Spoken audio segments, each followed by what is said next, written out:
Saludos, estimados estudiantes del módulo 2. Vamos a continuar con el sistema nervioso, la primera parte. El tema siempre la médula espinal y los nervios espinales. Y vamos a ver como contenido la fisiología de la médula espinal en su segunda parte. Objetivos de esta clase. El primero es describir las funciones de los tractos motores principales de la médula espinal y el segundo, describir los componentes funcionales de un arco reflejo y la forma en que los reflejos mantienen la homeostasis. La médula espinal tiene dos funciones importantes. La primera es la propagación de impulsos nerviosos y la segunda es la integración de la información. Con estas dos funciones ayuda al mantenimiento de la homeostasis. Recordemos que en la médula espinal hay sustancia blanca que está compuesta por tractos sensitivos y motores para la conducción de los impulsos nerviosos. También hay sustancia gris que recibe e integra la información entrante y saliente y cuenta con nervios espinales y ramificaciones que son los que se van a conectar con el sistema nervioso, receptores sensitivos, con los músculos y con las glándulas. Tractos motores y sensitivos. Un tracto es un conjunto de axones que van a llevar o van a traer información desde la médula espinal al encéfalo o del encéfalo a la médula espinal. El nombre de un tracto indica su posición en la sustancia blanca, donde comienza y donde termina. Por ejemplo, en este esquema vamos a ver que este tracto, el tracto córtico-espinal anterior es este, se localiza en la columna blanca anterior, aquí en esta porción de la médula espinal. Por eso es anterior y comienza en la corteza y finaliza en la médula. Por eso se llama córtico, espinal y anterior.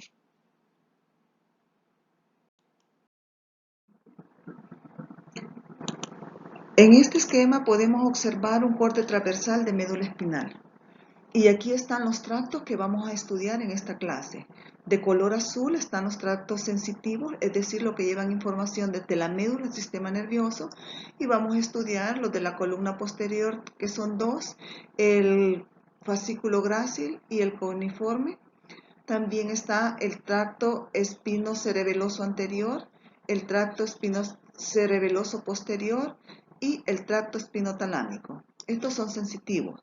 Vamos a estudiar también los tractos motores, que son estos, el tracto córtico espinal lateral, el rubro espinal, el tracto retículo espinal lateral, este de acá, el tracto vestíbulo espinal, y en esta parte de acá vamos a estudiar dos, el tecto espinal, el más medial y el más externo, el tracto córtico espinal anterior.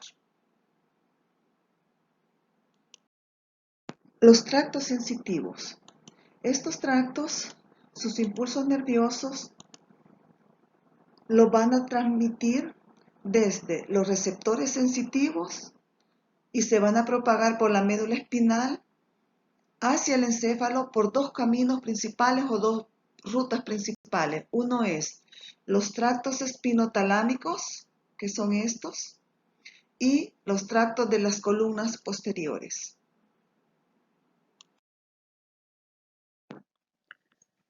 Principales vías y tractos somatosensitivos. El primero es el del cordón posterior. Este cordón posterior va a estar formado por dos tractos, el fascículo cuneiforme y el fascículo grácil. El fascículo cuneiforme transmite impulsos nerviosos asociados con el tacto, la presión, la vibración y la propiocepción consciente de los miembros superiores, la región superior del tronco, el cuello y la región posterior de la cabeza.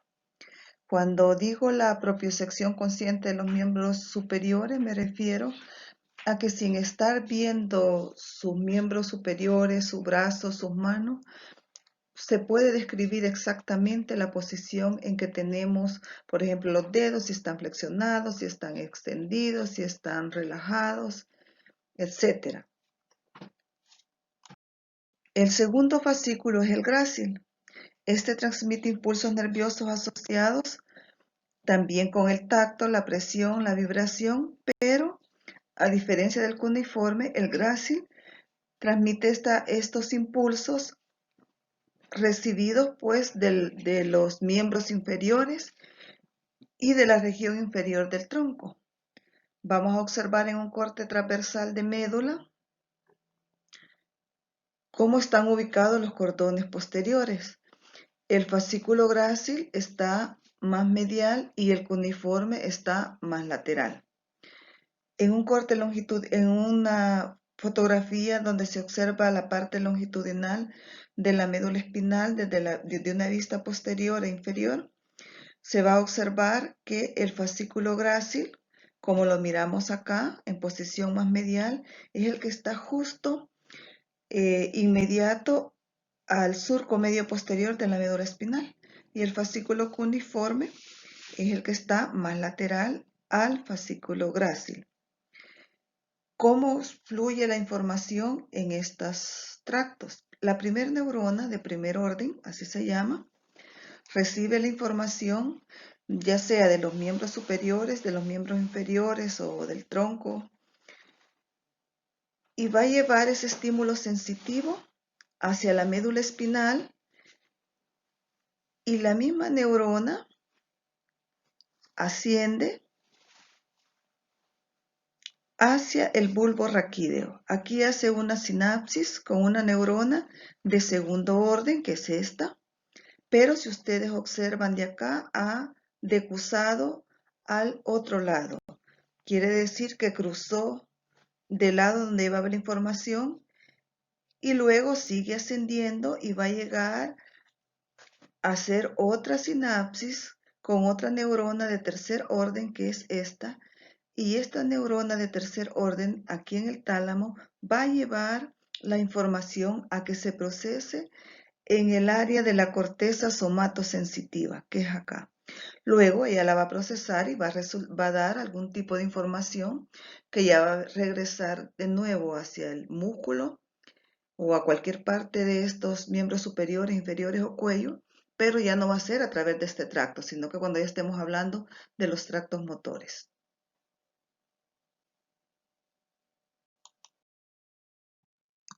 El segundo tracto sensitivo de la médula espinal se llama espinotalámica, la vía espinotalámica o tracto vía espinotalámica.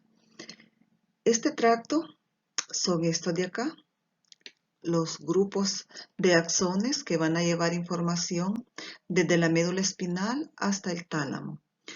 Va a transmitir impulsos nerviosos asociados con el dolor, frío, calor, prurito, cosquilleo de los miembros del tronco, del cuello y de la región posterior de la cabeza. Cualquier sensación, cualquier estímulo en esta zona va a tener la capacidad de llevarla hasta el tálamo. Vamos a observar este esquema de acá. Los axones de primer orden de un lado del cuerpo hacen sinapsis con las dendritas de cuerpos celulares de segundo orden en el asta posterior. Vamos a observar acá, viene esta neurona de primer orden y va a hacer sinapsis con la neurona en el mismo lado de segundo orden, en el asta posterior gris de la médula espinal. Luego de aquí esta neurona va a decusar, de este lado se va a pasar al otro y va a ascender. Este tracto va a ir ascendiendo y va a llegar hasta la estructura que se llama tálamo. Observe acá. Aquí está la segunda sinapsis, pero ya decusó. En el tálamo va a hacer contacto con otra neurona de tercer orden, que va a ser la que va a llevar la información a la corteza somatosensitiva primaria contralateral del lado que recibió la información. Observe aquí, la información fue recibida por un receptor de la neurona sensitiva del lado derecho y se vino a procesar la información al lado izquierdo. La tercera vía sensitiva se llama trigémino-talámica. Esta vía es la que va a conducir, la vamos a tener acá, trigémino-talámica. Va a transmitir impulsos nerviosos asociados con el tacto, la presión, la vibración, el dolor, el frío, prurito, cosquilleo, pero de la zona de la cara, la cavidad nasal, la cavidad oral y los dientes. La transmisión de los impulsos nerviosos en este tracto es similar a cómo ha sido la transmisión en los tractos anteriores. Las neuronas acá de primer orden, de un lado de la cabeza, van a hacer sinapsis con la dendrita de los cuerpos de las neuronas de segundo orden en el puente o en el bulbo raquídeo del mismo lado de la cabeza donde recibió el estímulo, y los axones de las neuronas de segundo orden, en la segunda sinapsis, esa neurona va a presentar una decusación y va a ingresar en el tracto trigémino talámico contralateral del lado contrario y luego va a llegar hasta el tálamo. En el tálamo, vamos a estudiar más adelante que el tálamo es de las principales estructuras de relevo. Allí llegan muchos impulsos nerviosos y luego van a pasar a diferentes áreas de la corteza cerebral. Entonces aquí en este caso, después del tálamo, las neuronas de tercer orden van a llevar esos impulsos nerviosos hacia la corteza somatosensitiva primaria contralateral, o sea, al sitio de la estimulación, al lado contrario de donde se estimuló. El cuarto tracto o vía se llama espinocerebelosa anterior y posterior. Estos tractos están ubicados acá. Este es el espinocerebeloso posterior y este es el anterior.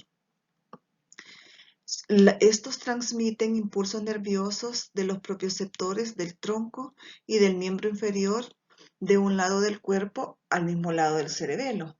Como aquí vamos ya a la parte cerebelosa, ya no vamos al cerebro, sino que cerebelosa. Y va a llevar información al cerebelo del tronco y de los miembros inferiores. En este caso vamos a observar este tracto.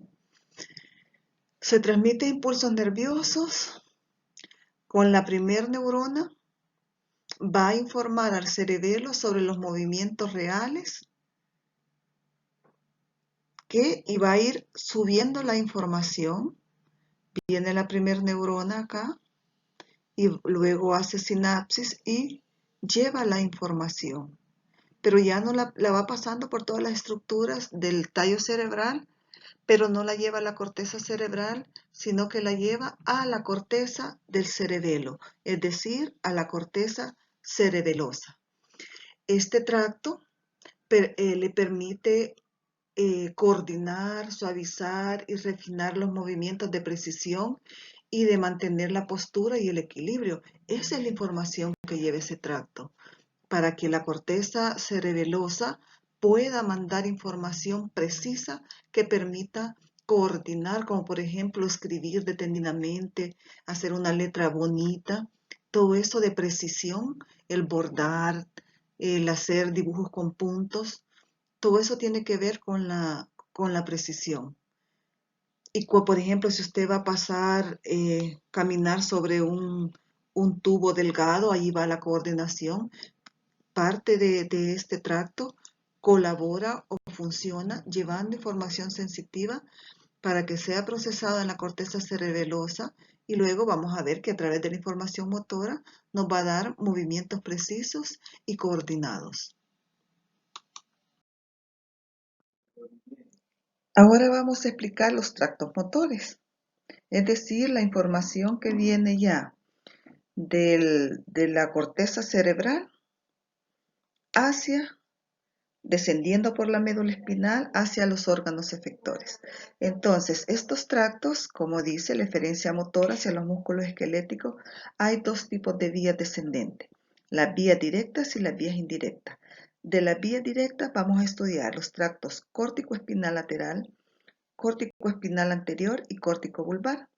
Y de las vías indirectas, los tractos rubroespinal, tectoespinal, vestíbulo espinal, retículo espinal lateral y retículo espinal medial.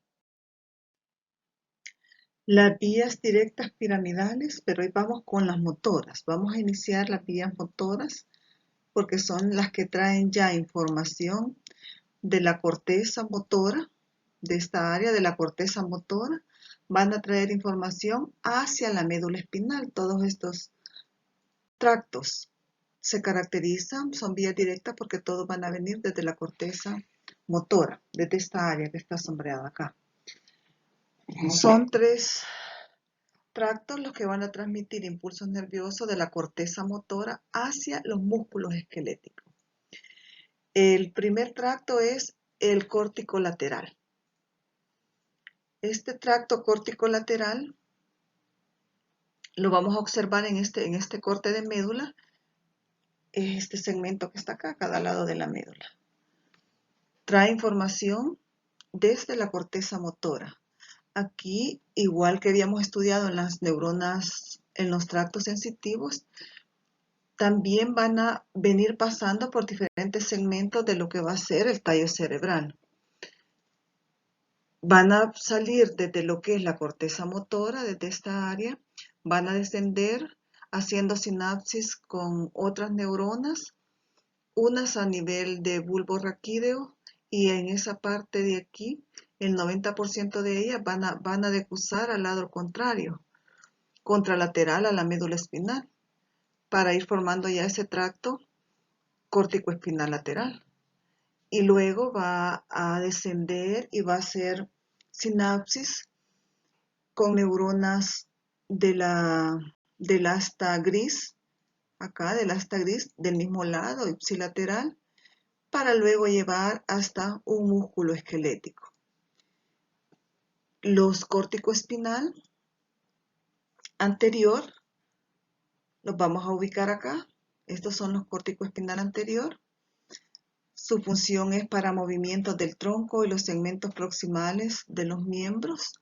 Va a traer información siempre de la corteza motora y va a llegar a los músculos esqueléticos también contralaterales de lo que les decía, pues el tronco y los segmentos proximales de los miembros.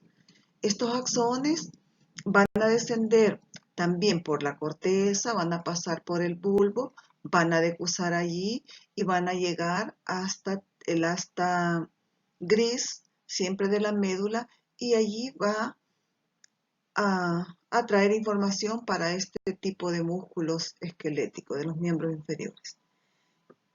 El otro tracto es el córtico bulbar. Este va a transmitir impulsos nerviosos siempre desde la corteza motora hacia los músculos esqueléticos, en este caso de la cabeza y el cuello, para poder coordinar movimientos voluntarios precisos. Los axones de estas neuronas también van a descender desde esta corteza motora y van a venirse al tronco del encéfalo y van a sufrir decusaciones, unas fibras y otras posiblemente no.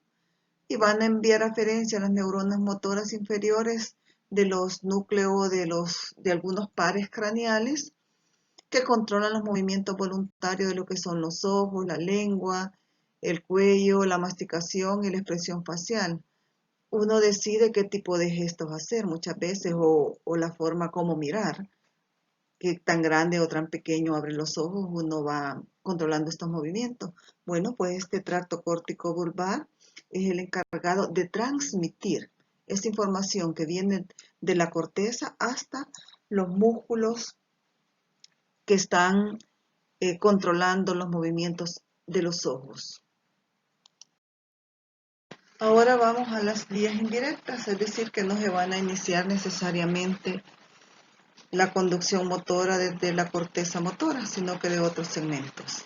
Y de este vamos a estudiar 4 tractos. El primero es el rubro espinal. Este va a transmitir impulso nervioso desde el núcleo rojo a los músculos esqueléticos de los miembros superiores para movimientos precisos, como escribir, levantar un objeto, enhebrar una aguja. El tracto tectoespinal es este, perdón, no les enseñé el rubro espinal, es este. Hoy estamos con el texto espinal, que es este tracto. Este va a transmitir impulso nervioso de los folículos superiores del mesencéfalo hacia los músculos esqueléticos que mueven la cabeza y los ojos, el tronco, pero en respuesta a estímulos visuales y auditivos. Entonces estamos hablando, este segmento está ampliado acá y es para que podamos ver los tectos o los folículos. Son estas 4 chibolitas que miramos acá y estos son los folículos superiores. Estos son los que nos permiten responder a estímulos visuales. Cuando ha habido un estímulo visual, por ejemplo, una luz o un incendio, nosotros vamos a mover la cabeza y los ojos en respuesta a ese movimiento que va a proceder de acá, de estos folículos, pero el impulso va a viajar a través del tecto espinal y va a llegar hasta nuestros ojos y nuestra cabeza para poder hacer esos movimientos. La siguiente vía es la vestíbulo espinal. La tenemos ubicada acá, siempre en la médula espinal.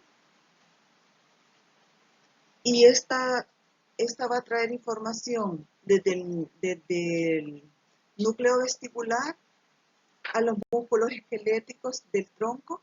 Y este tracto trae información que nos ayuda a mantener la postura y el equilibrio.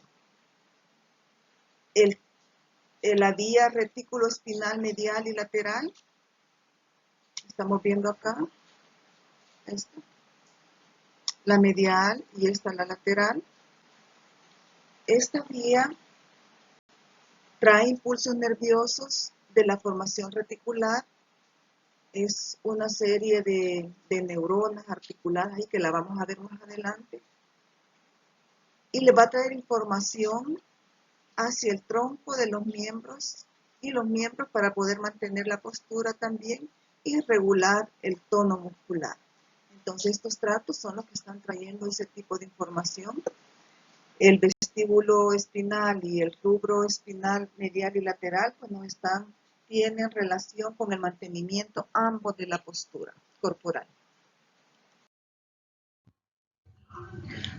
Los reflejos.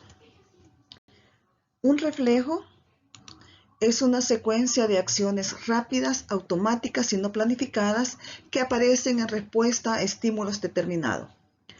Hay 4 tipos de reflejo. El primero, el reflejo espinal, se da cuando la integración de la información se lleva a cabo en la sustancia gris de la médula espinal. Entonces hay un estímulo, se procesa en la sustancia gris de la médula espinal y regresa y produce una respuesta. El segundo reflejo es el craneal. Aquí la integración de la información se produce en el tronco del encéfalo y tenemos de ejemplo el parpadeo. Cuando hace viento y viene basura o alguien le quiere tocar el ojo, inmediatamente uno para protegerse parpadea. El tercer reflejo, el reflejo somático, implica la contracción de la musculatura esquelética, como en este caso que ha habido un estímulo acá con un martillito que le dan a nivel de la rótula e inmediatamente se va a procesar la información y va a ser una contracción de los músculos esqueléticos elevando el pie como respuesta, lo que se llama reflejo rotuliano. Y por último tenemos los reflejos autónomos. Estos generalmente no se perciben de manera consciente y tenemos acá como el sistema nervioso autónomo que vamos a ver más adelante, es el encargado de producir este tipo de reflejo, ya sea en la musculatura lisa, en la musculatura cardíaca o en las glándulas. El arcorreflejo. El arcorreflejo es el trayecto seguido por los impulsos nerviosos para producir un reflejo. Ese trayecto lo explico a continuación. Número 1. Este receptor sensorial es una dendrita que va a responder a estímulos específicos mediante la generación de un potencial generador. Luego le va a seguir una neurona sensitiva, que es esta. Propaga impulsos nerviosos hacia los terminales axónicos que se localizan en la sustancia gris. Va a llegar hasta acá. A continuación, el siguiente paso será el centro integrador, es el otro componente, donde una neurona está ubicada en la sustancia gris y va a servir como centro de integrador, que es esta, para poder procesar la información sensitiva recibida. El cuarto componente es una neurona motora. Esta lleva impulsos a las regiones del cuerpo que generará la respuesta aquí. Y luego el número 5 es el órgano efector, que es la zona del cuerpo que va a responder al impulso nervioso. Puede ser un músculo o puede ser una glándula. Ahora, ¿por qué son importantes los reflejos? Bueno, si ustedes observan este esquema, es una médica examinando a un niño y está tratando de producir el reflejo rotuliano. Lo que ella pretende es que a través de este reflejo puede obtener información acerca de la integridad del sistema nervioso y le puede servir para diagnóstico de las enfermedades en caso de que un reflejo específico no responda como debe de ser. Si hay una lesión o una enfermedad en cualquier punto de los 4 que les expliqué anteriormente del arco reflejo, va a provocar una anomalía el hecho de que éste esté ausente. Los reflejos somáticos habitualmente pueden ser evaluados en una forma muy simple mediante la estimulación o la percusión de una superficie del cuerpo. Entonces nos dan información de qué tan bien está nuestro sistema nervioso o qué tan enfermo puede estar. Con esta parte estaríamos desarrollando completa la fisiología de la médula espinal. Les dejo un video para que puedan ampliar la información. Muchas gracias.